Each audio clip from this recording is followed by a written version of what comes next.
سلام علیکہ یا رسول اللہ صلی اللہ تعالیٰ علیہ وسلم۔ یا الہی میری ہستی کو سمندر کر دے، مجھ کو آقا کی محبت میں قلندر کر دے۔ جب بھی جی چاہے کروں میں روضۂ اطہر کا طواف، مجھ کو آقا کے میناروں کا کبوتر کر دے۔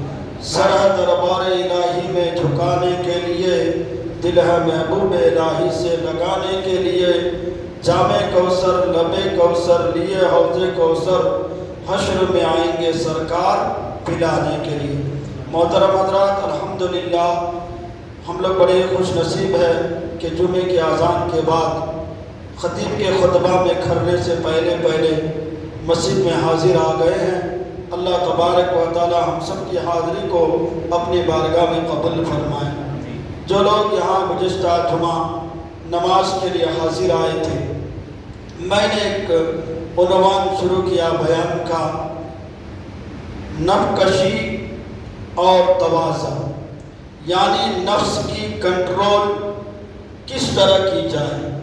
تو میں نے قرآن کی مبارکہ تلاوت کی، فَأَمَّا مَنْ خَافَ مَقَامَ رَبِّهِ وَنَهَى عَنِ الْهَوَىٰ فَإِنَّ الْجَنَّةَ هِيَ الْمَأْوَىٰ۔ اور میں نے حدیث شریف کے ایک ٹکڑے آپ کے سامنے پیش کیا، رجعنا الى جہاد الاصغر، رجعنا من جہاد الاصغر الى جہاد الاکبر۔ دونوں کا ترجمہ آپ نے سنا کہ وہ لوگ کامیاب ہیں جو اپنے نفس پر کنٹرول کرتے ہیں، وہ لوگ کامیابی کی منزل پر ہیں جو اپنے نفس کی مخالفت کرتے ہیں اور اللہ تبارک و تعالیٰ کا ڈر اپنے دل میں رکھتے ہیں، تو اللہ تبارک و تعالیٰ ایسے لوگوں کو جنت کی بشارت عطا فرماتا ہے۔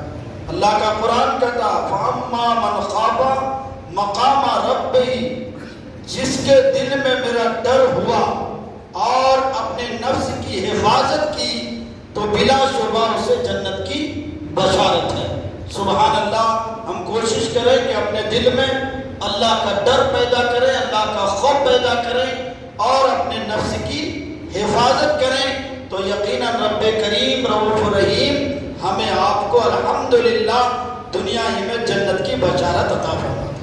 اور پھر یہ حدیث پاک، کیونکہ وقت ہو چکا تھا، کہ اللہ کے نبی صلی اللہ علیہ وسلم نے جو فرمایا، رجعنا من الجہاد الاصغر الى جہاد الاکبر، یعنی تم چھوٹے جہاد کر کے آ گئے، اب بڑے جہاد کا ارادہ کرو۔ تو اس پر میں آپ کو سناتا ہوں کہ چھوٹا جہاد کیا ہے، بڑا جہاد کیا ہے۔ صحابہ کرام جب ایک جہاد کر کے آئے تو اللہ کے نبی نے حکم دیا، بڑے جہاد کی تیاری کرو۔ صحابہ سوچ رہے تھے کہ ابھی ایک جہاد کر کے آئے، ایک جہاد کرنے کے لیے کتنی ساری چیزوں کی قربانیاں دینا پڑتا ہے، گھر چھوڑنا پڑتا ہے، مال و دولت کی قربانی دینی پڑتی ہے، وقت کی قربانی دینی پڑتی ہے، بیوی بچوں کو چھوڑنا پڑتا ہے۔ ابھی اب ہم آئے ہی ہیں کہ ابھی دوسرے جہاد، جو وہ بھی بڑے جہاد کی خبر اللہ کے نبی نے دیا، تو آقا تو غیب کا نبی ہے۔ الحمدللہ صحابہ کرام ابھی دل میں سوچ رہے تھے کہ میرے آقا صلی اللہ علیہ وسلم نے ارشاد فرمایا، اے میرے صحابیوں، اے میرے جانے سارے، اے میرے یارو، تمہیں بڑے جہاد سے مطلب یہ نہیں ہے کہ بڑے جہاد کی طرف جانا ہے، پھر تمہیں گھر بار چھوڑنا ہے، پھر تمہیں مال و دولت قربان کرنا ہے، پھر اپنا وقت قربان کرنا نہیں، بلکہ اپنے نفس کی حفاظت کرو، یہ تمہارے لیے بڑی جہاد ہے۔ میرے بھائی، میرے دوست، اس لیے اللہ کے نبی نے فرمایا کہ یہ جو اسلام کے لیے، اسلام کی انقلاب کے لیے جو آپ مجاہدے کر رہے ہو، جہاد کر رہے ہو، مال و دولت سب قربان کر رہے ہو، اس سے زیادہ جہاد، یعنی اس سے بڑا جہاد ہے نفس کے ساتھ جہاد کرو۔ نفس کے ساتھ جہاد کیسے کرو؟ نفس کی حفاظت کرو۔ نفس، جیسا میں نے آپ سے ایگزامپل کے طور پر کہا تھا، صبح سویرے مؤذن اذان دیتا ہے، حی علی الصلاۃ، حی علی الفلاح، آؤ نماز کی طرف، آؤ کامیابی کی طرف، اللہ سب سے بڑا ہے، تو اس وقت ہمارا نفس کیا کہتا ہے؟ اور تھوڑی دیر سو جا، اور تھوڑی دیر سو جا، تھوڑی دیر میں پڑھ لینا۔ معلوم ہوا تھا کہ پھر نفس کی بات نے ہم نے مانی اور ہماری آنکھ ایسے ٹائم پہ کھولی کہ ہماری نماز فجر قضا ہو چکی تھی. اور میں نے گزشتہ جمعہ آپ سے کہا کہ اگر آدمی کو معلوم ہو جائے کہ فجر کی نماز کی جو توڑ کے سنت نماز ہے اس کی عظمت اور فضیلت یہ ہے کہ اگر آدمی کو معلوم ہو جائے تو پوری زندگی خدا کی بارگاہ میں یہ عرض کرے گا کہ میں رات میں سوؤں یا نہ سوؤں میں فجر کی نماز ضرور ادا کروں. اور فجر کی فرض کے بارے میں نے آپ سے عرض کیا کیونکہ جو بات اچھی لگتی ہے وہ بار بار سننے کا بھی من کرتا ہے اور سنانے کا بھی من کرتا ہے کہ جب ہم فجر کی نماز پڑھ کے جاتے ہیں تو حضرت جبرائیل امین ہمارے لیے روزی کا دشت لے کر کے آئے اور کہتے ہیں لے خدا کا بندہ تو اللہ کی عبادت کر کے آیا تھا, خدا کی نماز پڑھ کے آیا تھا, خدا کی بارگاہ میں سجدہ سجود کر کے آیا تھا, خدا کی عبادت کر کے آیا تھا, لے تیرا رب تیرے لیے روزی کا دشت بھیجا ہے. تو میرے بھائی معلوم یہ ہوا کہ ہماری نفس ہر طرح سے ہمیں الجھانے کی کوشش کرتا ہے. نماز کا ٹائم ہو رہا ہے, ہم نماز کی طرف جائیں گے, خدا کو راضی کریں گے, رب کی رضا حاصل کریں گے, رسول اللہ کی خوشنودی حاصل کریں گے, جنت کی بشارت ملے گی, جنت کے درجے بلند ہوں گے. مگر اب ہمارا نفس ہمیں یہ کرنے نہیں دینے چاہ رہا ہے. تو اس لیے اللہ کے نبی نے فرمایا نفس کی حفاظت کرو, اپنے نفس کو کنٹرول کرو. یہ چھوٹا جہاد نہیں بلکہ بڑا جہاد ہے. تو انشاءاللہ میرے بھائی میرے دوست ہم اپنے نفس کی مخالفت کریں گے. نفس کہتا ہے کہ اللہ کی عبادت نہ کریں, نفس کہتا ہے کہ ماں باپ کو نہ ستا, تو نفس کی حفاظت کرو, ماں باپ کو ستانے سے بچو, بڑوں کی تعظیم کرو اور ماں باپ کی خدمت و تعظیم کرو. اللہ کی بارگاہ میں سر و سجود ہو جاؤ, اللہ کی بارگاہ میں اپنی پیشانے جھکا کر کے خدا کو راضی کرو. یہی اس قرآن کریم میں ہمیں آپ کو پیغام مل رہا ہے. اللہ تبارک و تعالیٰ کا فرمان ہے کہ اللہ سے ڈرو. فَأَمَّا مَنْ خَافَ, اپنے رب سے ڈرو اور اپنے نفس کی حفاظت کرو. فَإِنَّ الْجَنَّةَ هِيَ الْمَأْوَىٰ, جب تم اللہ کا ڈر لاؤ گے, جب تم اپنے نفس کی حفاظت کرو گے تو اللہ تبارک و تعالیٰ تمہیں جنت کی بشارت بھی دے دیتا ہے. اور جنت کی بشارت ہی نہیں بلکہ جنت میں میوے کھانے کا بھی اللہ تبارک و تعالیٰ حکم دیتا ہے کہ تم جنت میں بھی جاؤ گے اور جنت میں میوے بھی ملیں گے. الحمدللہ. تو میرے بھائی میرے دوست انشاءاللہ اپنے نفس کی حفاظت کریں گے انشاءاللہ. اچھا میں نے 3 چیزیں بتائی تھی کہ نفس امارہ, نفس لوامہ, نفس مطمئنہ. یہ نفس امارہ اور نفس لوامہ یہ دونوں نفس ہمیں جہنم کا راستہ دکھاتا ہے, اور نفس مطمئنہ ہمیں جنتی بھی بنا دیتا ہے, خدا سے قریب بھی کر دیتا ہے, خدا کا محبوب بھی بنا دیتا ہے. وہ تو آپ سمجھ گئے گزشتہ جمعہ میں نے بتایا کہ نفس امارہ وہ ہے کہ آدمی گناہ کے اوپر گناہ کرتا چلا جا رہا ہے, خطا کے اوپر خطا کرتا چلا جا رہا ہے, مگر آدمی کو احساس تک بھی نہیں ہوتا. تو یہ جہنم پہنچانے کا کام کر رہا ہے کہ نہیں. اور نفس لوامہ, آدمی گناہ اور غلطی تو کرتا ہے مگر احساس ہو جاتا ہے کہ میں نے گناہ کیا ہے, احساس ہو جاتا ہے کہ میں نے نماز نہیں پڑھی ہے, احساس کر رہا ہے کہ میں نے کسی کو گالی دیا ہے, احساس ہو جاتا ہے کہ میں نے جھوٹ بولا ہے, احساس ہو جاتا ہے کہ میں نے کسی کو تکلیف دی ہے, مگر توبہ کی توفیق نہیں ہوتی تو وہ بھی جہنم پہنچانے کا کام کرتا ہے. اور نفس مطمئنہ یہ ہے کہ یہ جب آپ کے پاس آ جائے نا تو آپ خدا کے مقبول بھی بن جاتے ہو, خدا کے محبوب بھی بن جاتے ہو, خدا سے قریب بھی ہو جاتے ہو, اور دنیا ہی میں آپ کو جنت کی بشارت مل جاتی ہے. تو انشاءاللہ ہم اور آپ کوشش کریں گے کہ نفس مطمئنہ پر عمل کریں گے انشاءاللہ. نفس مطمئنہ پر عمل کرنے کے لیے یہ دونوں نفس کو اپنے قدموں تلے روڑنا ہے. ان دونوں نفس کو, نفس امارہ اور نفس لوامہ کو ہمیں پیچھے چھوڑنا ہے, تب جا کے نفس مطمئنہ ہمیں ملے گا. اور الحمدللہ وہ اللہ والے تھے جن کے دل میں نفس مطمئنہ تھا, الحمدللہ وہ خدا کے قریب بھی ہو گئے, خدا کے مقبول بھی ہو گئے, نمازی بھی ہو گئے, اور الحمدللہ وہ خود بھی اپنے آپ کو خدا کی بارگاہ میں مقبول کرا لیا, اور جن کے لیے بھی دعا کی ان کے حق میں اللہ نے دعا قبول کر لی. یہ اللہ والے ہیں, یہ اللہ کے برگزیدہ بندے جیسے صحابہ کرام، انبیاء کرام، تابعین، تابعین، اولیاء کاملین، بزرگان دین، ان کے اندر نفس مطمئنہ سما گیا تو الحمدللہ وہ خود بھی کامیاب ہو گئے اور دنیا کو بھی کامیابی کی منزل کی طرف گامزن کیا۔ انشاءاللہ میرے بھائی تو یہ چند باتوں پر عمل کریں گے، درود و پاک پڑھیے۔ مولانا محمد بارک وسلم صلو علیہ صلاۃ و سلام علیک یا رسول اللہ صلی اللہ علیہ وسلم۔ تو حضرت یزید بستامی رحمت اللہ علیہ سے جب سوال کیا کہ اللہ اور بندے کے درمیان کتنا فرق ہے، عبد اور معبود کے درمیان کتنا فرق ہے، تو حضرت بایزید بستامی نے کیا کہا؟ صرف 2 قدم کا۔ ایک کہ انسان اپنے قدم کو نفس امارہ اور نفس لوامہ کے قدم پر رکھ دے تو دوسرا قدم خدا کی رحمت سے قریب ہو جائے گا، خدا سے قریب ہو جائے گا۔ تو معلوم یہ ہوا کہ اللہ اور اللہ کے بندے کے درمیان زیادہ فاصلہ نہیں ہے۔ ہاں نفس امارہ کو اور نفس لوامہ کو ہم ساتھ لے کر کے خدا سے دور کو ہو گئے ہیں، خدا سے قربت نہیں مل رہی ہے۔ اس لیے میرے بھائی، میرے دوست، ان نفس امارہ، نفس لوامہ سے بچیے اور خدا سے قریب رہیے انشاءاللہ۔ برادران ملت اسلامیہ، آئیے میں آپ کو اور آگے لے کر کے چلوں۔ حضرت نظام الدین اولیاء رحمت اللہ تعالی علیہ کا نام آپ سنے ہیں نا، جن کی مزار مقدس کہاں ہے؟ دہلی میں۔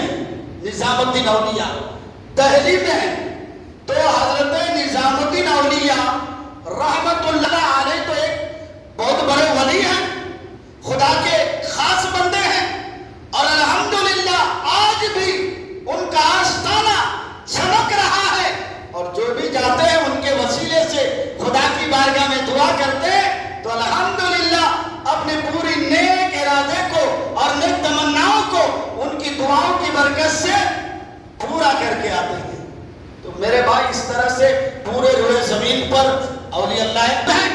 آپ جو ہے حضور مخدوم سمنا کی بات کریں، یا حضور اعلیٰ حضرت کی بات کریں، یا حضور صابر کلیری کی بات کریں، یا حضور بندہ نواز کیسو دراز کی بات کریں، یا حضور پیر مردان غیب کی بات کریں، یا حضرت توکل شاہ شہروردی کی بات کریں، الحمدللہ پورے روئے زمین پر اللہ کے یہ نیک بندے ہیں جن کے دل میں اللہ کا ڈر ہوا، جنہوں نے اپنے نفس کی حفاظت کی، الحمدللہ وہ خدا کے مقبول بھی ہو گئے، اور الحمدللہ دنیا کو انہوں نے خدا کی بارگاہ میں جھکانے کی بھی کوشش کی، اور ہم جیسے ہزاروں نہیں، لاکھوں نہیں، کروڑوں گناہگار ان اللہ والوں کے دربار سے وابستہ ہو کر ان کے وسیلے سے دعا کر کے خدا کی بارگاہ میں مقبول ہوتے ہیں۔ میرے بھائی، میرے دوست، تو یہ حضرت نظام الدین اولیاء کا زمانہ ہے۔ دہلی میں ایک جوگی رہتا تھا۔ کون؟ جوگی۔ اس جوگی کی خاصیت کیا تھی کہ اگر وہ کسی بیمار کو پھونک دیتے نا تو وہ بیمار شفا پا جاتا۔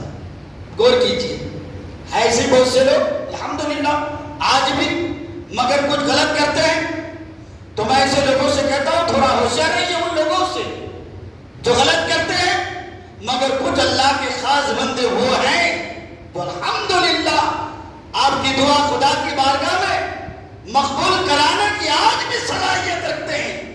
کس کے ذریعے؟ ان کی نیکیوں کے ذریعے۔ کس کے ذریعے؟ ان کے نیک عمل کے ذریعے۔ وہ اپنے نیک عمل کے ذریعے اپنے رب کو مناتا ہے، پھر جب بندہ رب کا ہو جاتا ہے رب اس کی باتوں کو سن لیتا ہے۔ یہ حدیث پاک بھی ہے کہ جب بندہ خدا کا ہوتا ہے تو خدا اس کا ہاتھ ہو جاتا ہے، خدا اس کی زبان ہو جاتا ہے، خدا اس کی آنکھیں ہو جاتا ہے، خدا اس کے پاؤں ہو جاتا ہے۔ مطلب کیا ہے کہ آنکھیں اس اللہ والے کا ہوتا ہے، دیکھنا اللہ کا ہوتا ہے، زبان اس بندے کی ہوتی ہے، دیکھنا اللہ کا، بولنا اللہ کا ہوتا ہے، ہاتھ اس بندے کی ہوتی ہے، مگر دعا قبول کرانا خدا کا ہوتا ہے۔ تو میرے بھائی، میرے دوست، جب بندہ اپنے دل میں اللہ کا ڈر رکھتا ہے، جب بندہ اپنے نفس کی حفاظت کر لیتا ہے تو یقیناً وہ بندہ نفس مطمئنہ تک پہنچ جاتا ہے۔ پھر نفس مطمئنہ کے قریب جو ہو گیا وہ اللہ انشاءاللہ کوشش کریں گے اللہ سے قریب ہونے کی۔ اللہ سے قریب ہونے کے لیے کیا کرنا ہے؟ نفس مطمئنہ پر عمل کرنا ہے۔ نفس مطمئنہ پر عمل کب ہوگا؟ جب ہم نماز کی پابندی کریں گے۔ کب عمل ہوگا؟ جب ہم نیک عمل کریں گے۔ کب ہوگا؟ جب ہم برائیوں کو چھوڑ دیں گے۔ کب ہوگا؟ جب ہم جھوٹ سے پرہیز کریں گے۔ کب ہوگا؟ جب ہم زبانوں سے میٹھی بات کریں گے۔ کب ہوگا؟ جب ہم قرآن کی تلاوت کریں گے۔ کب ہوگا؟ جب ہمارے دل میں خوف خدا اور محبت مصطفیٰ ہوگا انشاءاللہ تعالی۔ تو یہ جوگی بابا کیا کرتے تھے؟ کسی کے اوپر پھونک دیتے تھے نا تو وہ بیمار شفا ہو جاتا۔ اتفاق کی بات ہے کہ حضرت نظام الدین اولیاء رحمت اللہ تعالی علیہ بظاہر بیمار ہو گئے، بظاہر بیمار ہو گئے، آپ کے اوپر گشی طاری ہوئی تو لوگوں نے چاہا کہ وہ جوگی کے پاس لے کر کے جائے۔ حضرت نظام الدین اولیاء نے کہا ہرگز نہیں ہو سکتا، میں نہیں جا سکتا اس کے پاس، نہیں جا سکتا، میرا رب شفا دینے والا، میرے رب کی ذات پر مجھے بھروسہ ہے۔ مگر جب آپ کے اوپر گشی طاری تو آپ کے کہنے کے باوجود بھی آپ کے چاہنے والے، آپ کے عاشقین، آپ کے محبین نے نہیں مانا، اور جب آپ بے ہوش ہوئے، خدا کی مرضی بھی کیا ہے، خدا کی حکمت بھی کیا بول نہیں سکتے۔ اللہ والے جہاں بھی جاتے ہیں وہی بندوں کو خدا کی بارگاہ میں جھکانے کا کام کرتے ہیں۔ تو خدا کی مرضی، خدا کی حکمت کے سامنے ہم کچھ نہیں کر سکتے۔ جب یہ بیمار ہوئے، یہ جو ہے بے ہوشی کے حال میں ہوئے، تو انہوں نے جوگی بابا کے پاس لے گیا۔ جوگی بابا نے جب اس کو پھونک مارا تو حضرت نظام الدین اولیاء کی آنکھیں کھلی، آپ ہوش میں آ گئے۔ ہوش میں آیا تو کیا دیکھ رہے ہیں کہ میں جو نہیں چاہتا تھا وہی کر رہا ہے، مگر خدا کی مرضی کیا ہے وہ تو میں نہیں بول سکتا۔ بہرحال اس جوگی بابا سے کہا یہ بتا تیرے پھونک میں یہ تاثیر کہاں سے آئی، تیرے پھونک میں یہ پاور کہاں سے آیا؟ تو اس نے کہا اس لیے کہ میں اپنے نفس کی حفاظت کرتا ہوں، اس نفس کی حفاظت کرنے کی وجہ سے اللہ تبارک و تعالیٰ نے میرے زبان میں جو ہے یہ تاثیر پیدا کر دی۔ سمجھ گئے؟ اب دیکھو تو حضرت نظام الدین اولیاء نے کہا تو اپنے نفس کی مخالفت کرتا ہے، تو اپنے وعدے پہ صحیح ہے؟ کہا میں بالکل صحیح ہوں۔ تو کہا بتا اسلام کے بارے میں اس وقت تمہارا نفس کیا کہہ رہا ہے، مسلمان کے بارے میں تمہارا نفس کیا کہہ رہا ہے؟ تو کہہ رہا کہ اسلام صحیح مذہب نہیں ہے، مسلمان اچھے نہیں ہیں۔ کہا یہ تو کہہ رہا ہے؟ کہا میں کہہ رہا ہوں، لیکن اب تو کہتا ہے کہ تو نفس کی حفاظت کرتا ہے، نفس کو کنٹرول کرتا ہے، نفس کی باتوں کو نہیں مانتا ہے۔ اگر تو اپنے وعدے پر صحیح ہے تو اسلام اس وقت تیرے نزدیک جو ہے صحیح مذہب نہیں ہے، مسلمان صحیح نہیں ہے، تو پھر تو اپنے نفس کی مخالفت کر۔ وہ شرمندہ ہو گیا، شرمندہ ہونے کے بعد جو ہے اپنی نفس کی مخالفت کی۔ نفس نے کہا کہ اسلام صحیح نہیں ہے، اب انہوں نے اپنے نفس کی حفاظت کی۔ انہوں نے کہا مسلمان صحیح نہیں ہے، اب انہوں نے نفس کو کنٹرول کہا، اور حضرت نظام الدین اولیاء کے قدموں میں گر گئے، اور گر کر کے کہا یقیناً اللہ تبارک و تعالیٰ کا دین سچا دین ہے، محمد رسول اللہ سچے رسول ہے۔ دیکھا یہ حکمت کی بات ہے۔ اب ورنہ تو حضرت نظام الدین اولیاء رحمت اللہ تعالیٰ علیہ کی ذات ہی آپ دیکھ لیجئے کہ آپ تو خود پھونک مار دے تو اندھا سونے کا ہو جائے۔ سنا ہے کہ نہیں کہ جب ایک غریب شخص نے حضرت نظام الدین اولیاء کی بارگاہ میں پہنچے، انہیں معلوم تھا کہ حضرت نظام الدین اولیاء بڑے دیندار ہیں، بڑے نیک ہیں، بڑے مخلص ہیں، اللہ کے خاص ہیں، وہ لوگوں کی مدد کرتے ہیں، کبھی دعا کی شکل میں، دولت دے کر کے۔ تو یہ غریب شخص گیا، کہا حضور میری کئی بیٹیاں ہیں، میں غریب ہوں، میں اپنی بیٹیوں کی شادی کیسے کروں، اس لیے آپ کے پاس آیا ہوں۔ میں جانتا ہوں کہ آپ اللہ والے ہیں، آپ اللہ سے قریب ہیں، آپ اللہ کے دوست ہیں، آپ اللہ کے ولی ہیں، اس لیے پوری دنیا جو ہے آپ سے فیض لے کر کے جا رہی ہے، اس لیے میں بھی آپ کے پاس کچھ لینے آیا ہوں۔ تو حضرت نظام الدین اولیاء نے کہا دیر کر دی نا، اب تو میں نے سب کو سب کچھ بار دیا، خیر انتظار کرو۔ تو اس نے جو ہے اپنے خادم کو بلایا، بلا کر کے کہا دیکھو یہ جو وہ انڈا ہے تخت پر رکھا ہے، لے کے آؤ۔ کیا ہے؟ انڈا تخت پر رکھا، لے کر کے آؤ۔ لے کر آیا، حضرت نظام الدین اولیاء رحمت اللہ تعالی علیہ نے سورۃ الفاتحہ کی تلاوت کی، سورہ اخلاص کی تلاوت کی، الحمدللہ اس انڈے میں پھونک مارا تو وہ انڈا تو ایک جانور کا تھا، الحمدللہ ایک پرندے کا تھا، مگر الحمدللہ وہ انڈا سونے کا بن گیا۔ اب یہ شخص کیا کیا؟ کر لے کے جاؤ، الحمدللہ یہ تمہاری بیٹی کی شادیوں کے لیے کافی ہے، انتظام ہو جائے گا۔ مگر میں وہی بولتا ہوں، آج لوگ جو ہے تعویذات کے پیچھے زیادہ بھاگ رہے ہیں، آج لوگ نماز نہیں پڑھنا چاہ رہے ہیں، آج لوگ قرآن نہیں پڑھنا چاہ رہا ہے۔ جس قرآن کی تلاوت کے ذریعے تمہیں ہدایت مل سکتی ہے، جس نماز کے ذریعے تمہاری دعائیں قبول ہو سکتی ہے، جن قرآن اور جس نماز کے ذریعے تمہاری بگڑی ہوئی حالات ٹھیک ہو سکتے ہیں، مگر لوگ نماز تو پڑھیں گے نہیں اور حضرت کے پاس جائیں گے، حضرت ذرا ایک تعویذ دے دو۔ میرے بھائی میرے دوست، ایسی چیزوں سے بچیے، تعویذات کسی کام کا نہیں ہے۔ آپ نماز پڑھیں گے تو وہ آپ کے لیے بڑا تعویذ ہے، آپ قرآن پڑھیں گے وہ آپ کے لیے بڑی بندش ہے، آپ ماں باپ کی خدمت کریں گے یہ آپ کے لیے بڑی دعا ہے، آپ بڑوں کی تعظیم کریں گے یہ آپ کے لیے سربلندی کی دلیل ہے، آپ چھوٹوں پر پیار کریں گے یہ آپ کے اخلاق کی دلیل ہے۔ تعویذات، حضرت تعویذ دے دو۔ نماز پڑھتے نہیں ہیں، قرآن پڑھتے نہیں ہیں، نیکیاں نہیں کر رہے ہیں، ماں باپ کو ستا رہے ہیں، بڑوں کو تکلیف دے رہے ہیں، معاشرے میں پیار محبت نہیں لا رہے ہیں، نفرت بات کر کے پھر رہے ہیں اور کہہ رہے ہیں کہ حضرت ہمیں تعویذ دے دو۔ سمجھ گئے نا آپ؟ تو یہ شخص بھی کیا کیا؟ حضرت تو دے دیے کہ جاؤ الحمدللہ یہ تمہارے لیے کافی ہے۔ یہ کیا بولے؟ جب گھر جانے کے بعد کیا سوچتا؟ حضرت کیا پڑھے تھے؟ ایک بار الحمد ہو، 3 بار کل ہو، اور کچھ پڑھے حضرت، پڑھ کے جو ہم پھونک دیے تو انڈا سونے کا ہو گیا۔ اب یہ گھر میں جا کے بول رہا ہے کہ اب بہت سارے انڈے کو جمع کیا، اب قرآن کے اوپر قرآن پڑھ رہا ہے، سورتوں کے اوپر سورتیں پڑھ رہا ہے، پھونک رہا ہے، مگر کچھ بھی اثر نہیں ہو رہا ہے۔ میں یہی کہنا چاہتا ہوں میرے قوم کے نوجوانوں سے، میں یہی کہنا چاہتا ہوں میرے قوم کے لوگوں سے، اے خدا کے بندو، سب سے بڑا کون ہے؟ اللہ ہے۔ ایمان عقیدے کے بعد سب سے بڑی عبادت کیا ہے؟ نماز ہے۔ بخشنے والی کتاب کیا ہے؟ قرآن ہے۔ اس لیے جب تمہارا خوف جب تمہارے دل میں اللہ کا ڈر پیدا ہو جائے گا، جب تم نماز کی پابندی کرنے لگو گے، جب تم قرآن کریم کی تلاوت کرو گے، تو میں سمجھتا ہوں کسی عالم یا کسی جو ہے ایسے ویسے سے آپ کو تعویذ لینے کی ضرورت نہیں پڑے گی۔ ہاں تعویذات میں کیا ہے؟ قرآن کی آیتیں ہیں، مگر جو عمل والے ہیں عمل کر دیتے ہیں، ان کے عمل کے ذریعے، ان کی نیکیوں کے ذریعے، ان کی دعاؤں کے ذریعے اللہ ان مشکلات کو آسان کر دیتا ہے۔ مگر صرف تعویذات کے چکر میں نہ رہو۔ میں ایک ضمناً بات آ گئی ہے آپ کو بول دیا۔ بہرحال تو حضرت نظام الدین اولیاء رحمت اللہ تعالی علیہ نے اس شخص سے کیا کہا؟ جوگی بابا سے کہ بتا تیرے دل میں اس وقت کیا ہے؟ اسلام کے بارے میں تو کیا کہتا ہے؟ مسلمان کے بارے میں تو کیا کہتا ہے؟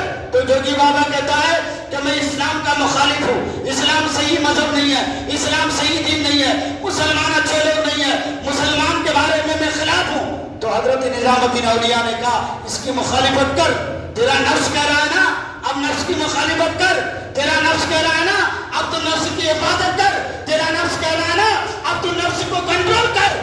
تو انہوں نے فوراً حضرت نظام الدین اولیاء کے قدموں میں جھک گئے اور جھک کر کے کہا صحیح بات ہے، صحیح دین دین اسلام ہے اور سچا رسول محمد الرسول اللہ۔ تو میرے بھائی میرے دوست، انشاءاللہ تعالیٰ اس پر عمل کریں گے انشاءاللہ، تو نفس کی حفاظت کریں گے، نفس مطمئنہ سے قریب ہونے کی کوشش کریں گے، نفس مطمئنہ سے قریب ہونے کے لیے محنت کرنی پڑے گی، مجاہدے کرنے پڑیں گے، تلاوتیں کرنی ہوگی، ذکر خدا کرنا پڑے گا، درود مصطفیٰ پڑھنا پڑے گا، انشاءاللہ تعالیٰ ماں باپ کی خدمت کرنی پڑے گی، اور جھوٹ سے پرہیز کرنا پڑے گا، شراب سے بچنا پڑے گا، پتنگ بازی سے بچنا پڑے گا، کبوتر بازی سے بچنا پڑے گا، تب جا کے آپ نفس مطمئنہ کے قریب ہو سکتے ہیں، اور نفس مطمئنہ کے قریب ہو گئے تو آپ خدا سے قریب ہو گئے۔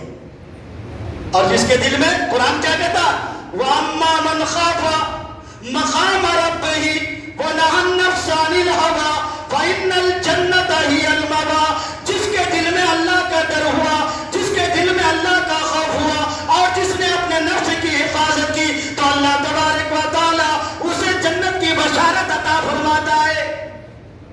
انشاءاللہ کوشش کریں گے۔ اب اور آگے میں آپ کو لے کے چلوں اسی دہلی کی سرزمین پہ ایک اللہ والے رہتے تھے جن کا نام حضرت صوفی سرمد رحمت اللہ علیہ۔ کیا نام؟ صوفی سرمد۔ یہ واقعات، یہ حکایات میں کیوں آپ کے سامنے پیش کر رہا ہوں؟ تاکہ ان بزرگان دین کے حکایات سننے کے بعد آپ کی زندگی میں عمل کا نمونہ بن جائے اور عمل کے لیے آپ تیار ہو جائیں اور جھوٹ کی بات، برے کرتوتوں سے، بے دنیا کی فضول باتوں سے آپ حفاظت ہو کر کے خدا کی بارگاہ میں کھڑے ہو جائیں۔ برادران ملت اسلامیہ، یہ حضرت صوفی سرمد رحمت اللہ علیہ نے اپنے نفس کی کیسی حفاظت کی ہے؟ کہتے کہ جب یہ دکانوں کی طرف جاتے تھے نا، خاص کر کے مٹھائیوں کی یا کھانے کی چیزوں کی طرف، تو اس کا نفس کہتا تھا سرمد کھا لے بھوک لگی ہے، کھا لے بھوک لگی ہے۔ تو یہ سرمد رحمت اللہ علیہ کیا کرتے تھے معلوم؟ جب بھی دکان کی طرف جاتے تھے تو کہتے تھے چاہت تو میرا خدا نہیں، میں تیرا خدا نہیں۔ ایسا یہ روز کرتے تھے۔ جب دکانداروں میں ایک دن، دو دن، کئی دن دیکھا کہ اس طرح سے یہ بول رہے ہیں، بہرحال حضرت اورنگزیب عالمگیر رحمت اللہ تعالی علیہ کا زمانہ تھا، آپ کی دور حکومت تھی۔ الحمدللہ ایسے وقت میں جب یہ خبر حضرت اورنگزیب رحمت اللہ علیہ کو ملی تو آپ نے کہا کہ ان کو پکڑ لیا جائے۔ پکڑنے کے بعد علماء کو جمع کیا۔ علماء نے کہا اس کے بارے میں کیا کیا جائے؟ جو لوگوں کو دیکھے، لوگوں کے دکانوں کو دیکھے اور لوگوں کے مکانوں کو دیکھے اور کہے کہ نہ تو میرا خدا نہ میں تیرا خدا، میں تیری بات کیوں مانوں؟ اس لیے نہ تو میرا خدا نہ میرا تیرا خدا، میں تیری بات نہیں مانوں گا۔ نہ تو مجھے پیدا کیا نہ میں تجھے پیدا کیا، میں تیری بات نہیں مانوں گا۔ علماء نے کہا، پھر ان کے اوپر فتویٰ ہو گیا کہ وہ اسلام سے خارج ہو گئے۔ علماء نے فتویٰ دے دیا۔ حضرت اورنگزیب رحمت اللہ علیہ نے سزا سنا دی۔ اس کے بعد میں کہا کہ میں ایک بار پوچھتا لوں۔ تو حضرت اورنگزیب رحمت اللہ علیہ، کیونکہ یہ خود ایک اللہ والے تھے، یہ اللہ کے پرہیزگار بندے تھے، اس نے کہا ایک بار پوچھتے لوں۔ کہا بابا یہ تو بتائیے کہ آپ ایسا کیوں کہتے تھے؟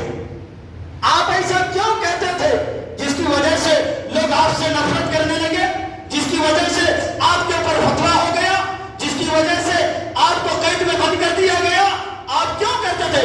کہا اس لیے کہ جب میں دکانوں کی طرف جاتا تھا نا، میرا نفس کہہ رہا تھا کھا لے، تو میں اپنے نفس کو کہہ رہا تھا، کسی دکاندار کو نہیں کہہ رہا تھا، کسی دنیا دار کو نہیں کہتا تھا، میں اپنے نفس کو کہتا تھا، میں اپنے نفس کی حفاظت کر رہا تھا، میں اپنے نفس کو کنٹرول کر رہا تھا۔ مجھے معلوم ہے کہ اگر میں نفس کی بات مان لوں تو خدا سے قریب نہیں ہو سکتا، اگر میں مان لوں تو خدا کا دوست نہیں ہو سکتا، اگر میں نفس کی حفاظت نہ کروں تو میں اللہ کا خاص بندہ نہیں بن سکتا۔ مجھے اللہ کا دوست بننا ہے، اللہ کا خاص بننا ہے، اللہ کے قریب ہونا ہے۔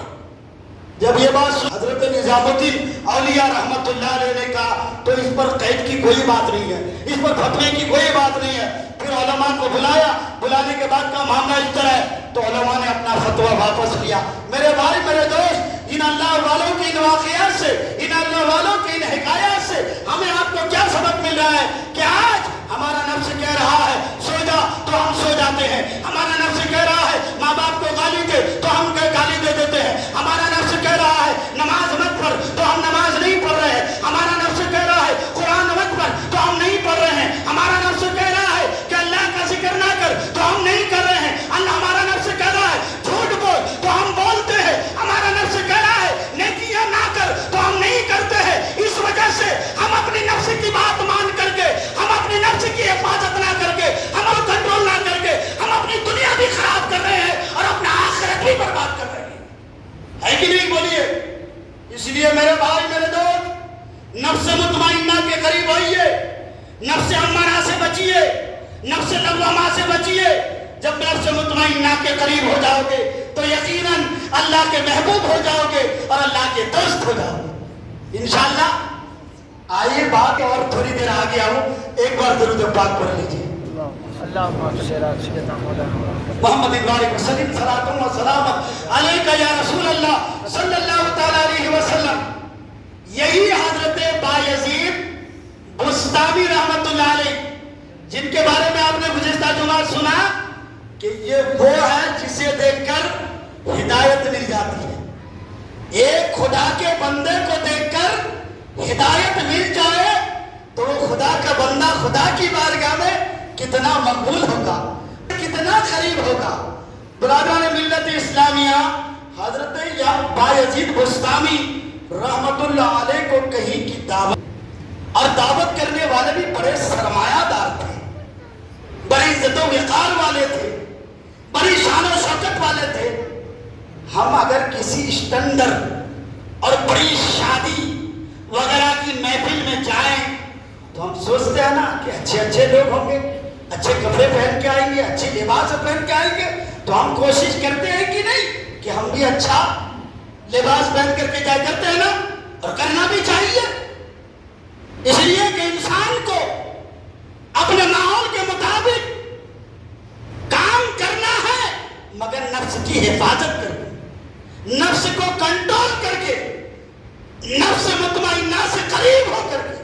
تو برادران ملت اسلامیہ، حضرت بایزید بسطامی رحمت اللہ علیہ کے پاس آپ کے مریدین، آپ کے محبین، آپ کے عاشقین آپ کے ساتھ ہو گئے، اب چلے جا رہے ہیں۔ جب اس سرمایہ دار کے یہاں پہنچے تو انہوں نے اپنی دربار میں اعلان کر دیا کہ حضرت آ رہے ہیں، حضرت بایزید بسطامی آ رہے ہیں مہمان بن کر کے۔ کہتے ہیں کہ جب یہ پہنچے تو وہ بڑے بڑے لوگ ان کی تعظیم کے لیے کھڑے تھے۔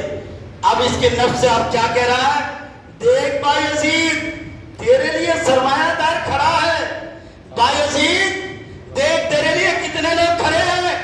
اب حضرت بایزید بسطامی کہتا ہے، اے نفس پھر مجھے گمراہ کر رہا ہے، اے نفس پھر مجھے خدا سے دور کر رہا ہے، اے نفس پھر مجھے خدا کے قریب ہونے سے روکتا ہے۔ تو انہوں نے کہہ دیا، میں خدا ہوں، میں خدا ہوں، تم بندے ہو۔ اتنا سنایا تھا، سرمایہ دار جتنے بھی لوگ تھے سب نے کہا، یہ اللہ والے ہم ان کی کتنی عزت کرتے ہیں، کتنی تعظیم کرتے ہیں، اور یہ اپنے آپ کو خدا کہہ رہا ہے، یہ اپنے آپ کو خدا کہہ رہا ہے۔ بہرحال لوگ ان سے دور ہو گئے۔ جب حضرت بایزید بسطامی سے ان کے خادموں نے کہا، حضرت آپ نے ایسا کیوں کہا؟ آپ تو لوگوں کو خدا کی بارگاہ میں دعوت دیتے ہیں، آپ تو لوگوں کو خدا کی بارگاہ میں جھکاتے ہیں۔ کہا اس لیے کہ میں نے دیکھا میری تعظیم کے لیے سرمایہ دار کھڑے ہو گئے، میرے تعظیم کے لیے بڑے بڑے کھڑے ہو گئے، تو اب میرے نفس کو غرور آ گیا، میرے نفس کو گھمنڈ آ گیا، میرے نفس کو تکبر آ گیا۔ اس لیے اب میں سمجھ گیا کہ اب میرا نفس مجھے خدا سے دور کر رہا ہے، میرا نفس اب مجھے جو ہے خدا سے قریب ہونے سے، جو ہے خدا کے قریب ہونے سے مجھے جو ہے میرا نفس مجھے ستا رہا ہے۔ تو میں نے اس لیے کہہ دیا کہ یہ لوگ چلے گئے، اب میں اطمینان ہو کہ میرے نفس کی بات کو میں نے نہیں مانا، اس لیے مجھے ایسا کہنا پڑا۔ تو میرے بھائی میرے دوست، آپ نے سن لیا ان اللہ والوں سے ہمیں کیسا پیغام مل رہا ہے۔ آئیے مختصر سے انداز میں آپ کو حضرت جنید بغدادی رحمت اللہ علیہ کی دربار میں لے کر کے چلو۔ یہ حضرت جنید بغدادی کون ہے؟ حضور غوث اعظم رضی اللہ تعالی عنہ کے زمانے سے 200 سال پہلے کے ولی ہیں۔ کون؟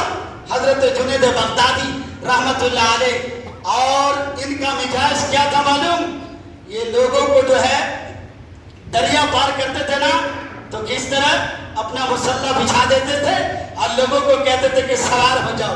لوگ کشتی سمجھ کر کے، لوگ جو ہے پانی جہاز سمجھ کر کے سوار ہو جاتے اور یہ مسلح ٹھکانے تک پہنچا دیتا۔ خیر اس پر اور بہت بڑی بات ہے، میں آج آپ کو کیا بتانا چاہتا ہوں۔ ایک شخص حضرت جنید بغدادی رحمت اللہ علیہ کی خدمت میں پہنچے، آپ نے 20 سال خدمت کی۔ کتنے سال؟ 20 سال۔ 20 سال خدمت کرنے کے بعد جب وہ واپس ہونے لگے تو تو کہا حضور مجھے بھی اپنے مریدوں میں شامل کر لیجئے نا. تو حضرت جنید بغدادی کہتے ہیں کہ مرید بننا اتنا آسان نہیں ہے, کسی کے ہاتھ میں ہاتھ دینا اتنا آسان نہیں ہے. آج کل کے لوگ ہیں, آئے بڑے پیر صاحب آئے, لمبے جبے والے آئے, 10 انگوٹھی والے آئے, معاف کیجیے گا غلط بات ہے, حق بات ہے, مگر بولنے کی ضرورت ہے. جن کے ذریعے ہمارے نوجوان گمراہ ہو رہے ہیں, جن کے ذریعے ہمارے نوجوان اور آج مسجدوں کو خالی کر دیا ہے, جس کے ذریعے آج مسلمان نمازوں میں نہیں آ رہے ہیں, انہی لوگوں کی وجہ سے ایک تعویذ کے چکر میں, پیر صاحب کی دعاؤں کے چکر میں, دعا ماں باپ کی دعا لو, نماز خدا کی بارگاہ میں پڑھو, قرآن کی تلاوت کرو, الحمدللہ آپ کے لیے کافی ہے. مگر بیعت کرنا ایک الگ معاملہ ہے. بیعت ان سے کریں آپ جو آپ کو تیرا سکے, ہے نا. بیعت ان سے کرو آپ جو آپ کو جنتی بنا سکے. بیعت ان سے کرو آپ جو آپ کو خدا سے قریب کر دے. جیسا کہ حضرت جنید بغدادی لوگ جاتے تھے, حضور سمندر پار کرا دیجئے نا, مسلح بچھا دیتے, سوار ہو جاؤ, پار کرا دیتے. اور ہم خوب ڈوبے ہوئے ہیں تو کیا دوسرے کو تیرائیں گے. اس لیے بیعت حاصل کرو. میں نے ایک ضمنت بات بولی, بیعت حاصل کرو مگر پرہیزگار کو دیکھ کر کے, شریعت کے پابند والے کو دیکھ کر کے, جو خود بخشے ہوئے ہیں, جو اللہ سے قریب ہے, جو نماز کے پابند ہے, جو قرآن کی تلاوت کے پابند ہے, جو تقویٰ اور پرہیزگار والے ہیں. الحمدللہ ایسوں کے ہاتھ میں ہاتھ دو گے نا تو وہ آپ کو تیرا دیں گے, وہ اللہ سے قریب کر دیں گے, کیونکہ وہ خود اللہ سے قریب ہے. بارہ زمنن بات آئی تو اس نے کہا حضور مجھے بیعت کر لیجئے نا, میں اتنے دن سے آپ کی خدمت کر رہا ہوں. تو حضرت جنید بغدادی نے کہا نفس امارہ تو نہیں ہے تمہارے پاس, نفس لوامہ تو نہیں ہے تمہارے پاس. حضرت جنید بغدادی جب ان سے پوچھا, کہا حضور یہ بات میری سمجھ میں نہیں آئی. کہا گناہ کرتے چلے جا رہا ہو, گناہ کرتے چلے جا رہا ہو, احساس ہو رہا ہے, احساس ہو رہا ہے. کہا حضور احساس بھی ہوتا ہے اور توبہ بھی کرتا ہوں. سبحان اللہ. تو حضرت جنید بغدادی نے کہا بھی اور امتحان تمہارا باقی ہے, جاؤ ایک ٹوکرے میں جو ہے اخروٹ لے کر کے آؤ. کیا اخروٹ لے کر کے آؤ اور دروازے میں بیٹھ جاؤ. کہا مسجد کے دروازے میں بیٹھ جاؤ اور کہو جو ایک اخروٹ لے گا وہ مجھے ایک تھپڑ مارے گا, جو 2 اخروٹ لے گا وہ مجھے 2 تھپڑ مارے گا. اس لیے مجھے جو جتنے مارے گا, مجھے جو جتنے تھپڑ مارے گا میں ان کو اتنے اخروٹ دوں گا. اخروٹ کی تھیلی خالی ہو گئی, مار کھا کر کے آ گئے. حضرت جنید بغدادی نے دیکھا, دیکھ کر کے مسکرانے لگے, مسکرا کر کہنے لگے تمہارے اندر مطمئنہ آ گیا ہے, اس لیے تم کامیاب ہو گئے ہو. اب میں سمجھ گیا کہ تم مرید ہونے کے قابل ہو گئے ہو. دیکھا میرے بھائی میرے دوست, ہم کھائیں گے. یہ ہے اللہ والے جو خود بھی اللہ سے قریب ہے اور ہم گناہگاروں کو بھی اللہ سے قریب کر دیتا ہے. اس لیے میرے بھائی میرے دوست میں آپ سے عرض کرتا ہوں کہ انشاءاللہ نفس مطمئنہ سے قریب ہوئیے. اس کے لیے کیا کرنا ہے؟ اللہ کا ڈر. اس کے لیے کیا کرنا؟ نفس کی حفاظت. تو یقیناً اللہ تبارک و تعالیٰ دنیا ہی میں ہمیں جنت عطا فرمائے گا. فَأَمَّا مَنْ خَافَ مَقَامَ رَبِّهِ وَنَهَى النَّفْسَ عَنِ الْهَوَىٰ فَإِنَّ الْجَنَّةَ هِيَ الْمَأْوَىٰ. اللہ تبارک و تعالیٰ ہمیں آپ کو تمام لوگوں کو عمل کی توفیق عطا فرمائے. السلام علیکم